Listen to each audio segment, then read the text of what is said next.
We are back with breaking news. Empire actor Jussie Smollett is due in court in about an hour after the Chicago Police Department revealed for the first time a possible motive in the alleged hate crime attack that investigators say was staged. Smollett surrendered this morning and was officially arrested after being charged with felony disorderly conduct for allegedly filing a false police report. Smollett, who's black and openly gay, claimed he was attacked by two masked men who hurled racial and homophobic slurs. Smollett said the men put a rope around his neck and poured a chemical substance on him. This morning, visibly angry police officials dropped a bombshell, saying Smollett set up the attack to help promote his own career. Smollett attempted to gain attention by sending a false letter that relied on racial, homophobic, and political language.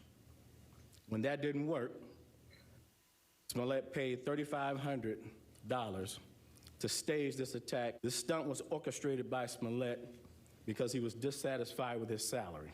Smollett was treated as a victim throughout this investigation until we received evidence that led detectives in another direction. My goodness, the Chicago Police Department, they got a lot of real business to do. If convicted of this felony charge, Smollett could face probation or up to 3 years in prison. Last week spoke out and defended his claims. I'm an advocate. I respect too much the people who I am now one of those people who have been attacked in any way. You do such a disservice when you lie about things like this. Smollett could also face federal charges if the FBI determines that he lied about an alleged death threat he claims he received in the mail.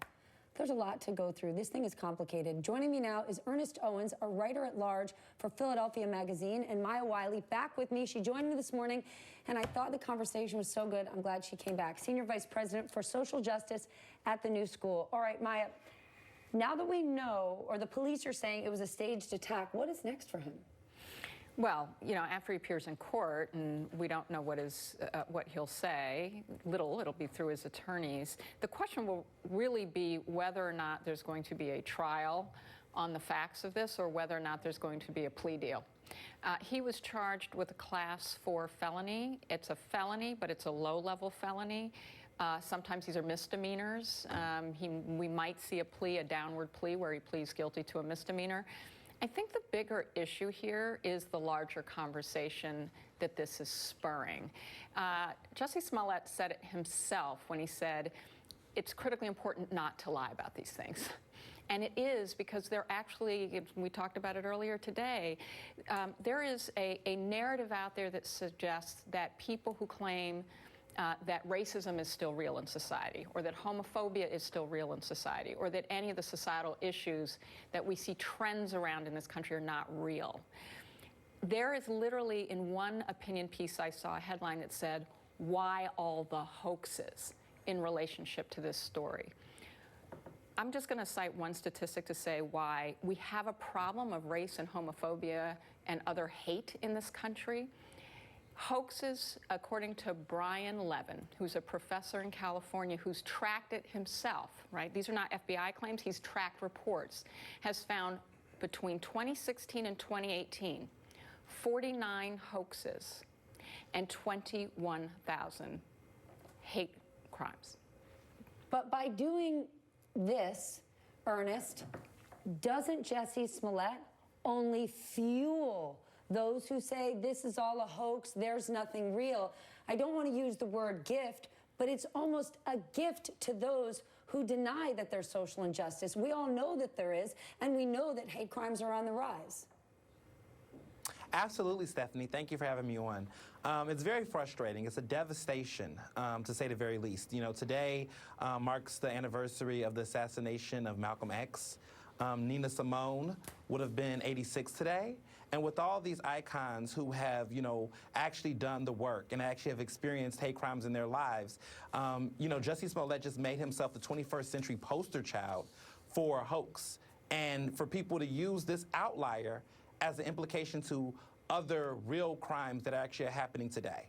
We know the statistics. We know that hate crimes are growing, especially during the Trump administration. And it's just really frustrating that this celebrity who really amplified the community at large, especially the Black LGBTQ community, to really, push this message and to realize that this is all a lie has been an embarrassment to the Black community, to the LGBTQ community, and to any victim of an actual hate crime. It's disgusting. I want to share what the Chicago Tribune's Ed Board wrote about this controversy, because there was a really important quote. He fabricated a vicious assault, thus wasting police resources in a city that is struggling to contain gun violence and solve crimes. The police clearance rate for homicides and shootings in Chicago is atrociously low. Yet CPD spent 3 weeks investigating Smollett's report, siphoning attention away from legitimate victims. What's your take on that, Maya? Well, look, that's clearly, if this in fact was a hoax, I do want to be a little careful, because if we've learned anything in this news cycle, let's wait for all the facts. What we heard from the police commissioner is what they believe the facts to be. They have to be proven, or Jussie Smollett has to plead guilty, and we'll see what happens. But I only say that to say, if this turns out to be a hoax, and there's lots of evidence that it may well be a hoax, it absolutely is, for all the reasons we've talked about, extremely destructive. It's destructive to law enforcement. It's destructive to the larger narrative about what our societal problems are. And it's destructive to Jussie Smollett. I mean, he's destroyed some of himself, his career and his reputation in this. So he will also pay a price, not just a criminal justice price, but he's going to have some splaining to do.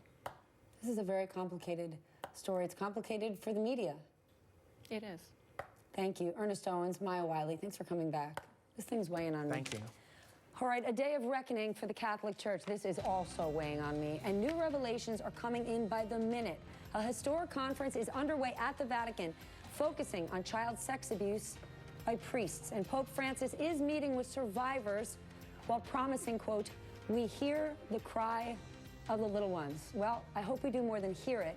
I hope we take serious action. You're watching Ruhle. If you live with diabetes, why fingerstick when you can scan? With the Freestyle Libre 14-day system, just scan the sensor with your reader or iPhone and manage your diabetes.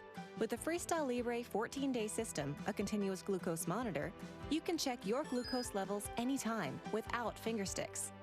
Ask your doctor to write a prescription for the new Freestyle Libre 14-day system.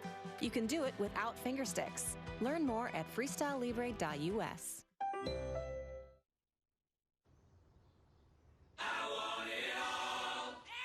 Sesame chicken, falafel, pow chicken, nacho, fried chicken, yes, bibimbap, yes, Niçoise salad.